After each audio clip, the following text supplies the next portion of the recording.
guys, magluto tayo ng puto guys. Harina lang ating gagamitin. Muna tayo ng itlog. 3 piraso. Lagay tayo ng baking at sugar. Haluin natin, tunawin lang natin lahat para madaling halo.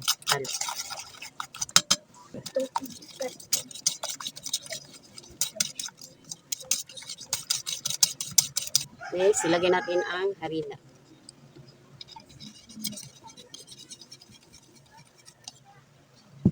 Lagyan natin ng tubig. Tansa-tansa lang. Hanggang makuha natin ang tamang ayan. Lagyan natin ng konti. Lagyan natin ng gatas powder. Para masustansya ang ating cake. Cake daw.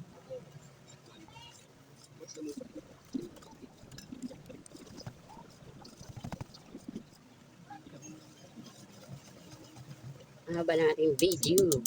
Nagtuno ko ng butter guys. Para madali mahalo. Para ang tawag natin dito ay butter cake.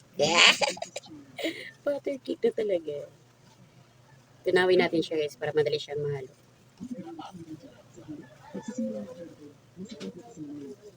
Butter cake ni Aling Gingy. Ito, pwede na natin paalsahin.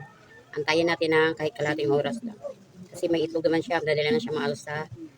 Kasi may itlog, at baking. Kasi pag sobrang paalsa din, maasim. Kaya tamang-tama lang paalsa. Okay? Next mix na lahat, paalsahin na natin. Magluto na tayo guys. Kulo na yung tubig. Kumulo na ating tubig. Magluto na tayo ng butter cake. Ilagay ka na yung strainer. At saka yung lagyan na natin ng cake. Ilagay tayo ng konting butter. Para hindi siya dumikit. Ito na lang ang ilagay natin guys. Tahiran natin ang butter. Cake naman ito eh. Diba? So guys, ganito guys. So, alsa na.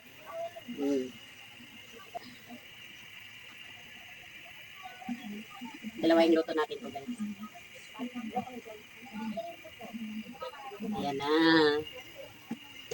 Matagal na akong hindi nakapagluto ng ganito guys. Takpan natin para maluto. Ayan. Yes, dito na ang ating butter cake.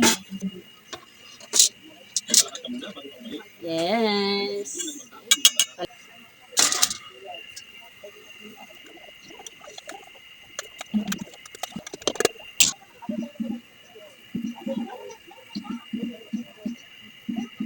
Pusin natin guys, kaya ito sa gas.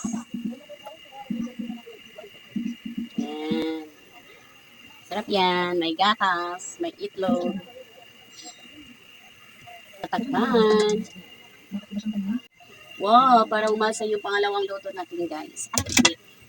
Try natin. Pag hindi madikit sa steak, luto na siya. Oh, luto na. Wala nang nadikit. Yan. Tama na yan. Luto na ang ating butter cake. Dalawang ano natin. Woo! Luto na ating butter cake. Kahit puto lang butter cake daw. Ito yung unang luto guys. Yan ang pangalawang luto. Kalating kilo lang ang ating harina cham. Yes. Ito yung unang luto guys sa ating butter cake. Ilipat natin sa plato. Madali na lang din siya tanggalin kasi nilagyan natin ng butter sa ilalim. Iwain ko na. Nag-iin ang aking apo. Yes. Ito guys. Hindi na ubos guys. Yung unang luto ko lang na nihiwa-hiwa ko na para may snack mamaya. Kari sa kape. Kaya ilagay natin dito. Diba? Mayroon pang pang-snack mamaya guys. Midnight ba? Pwede pa yan bukas. Pari sa kape. Diba? Yummy!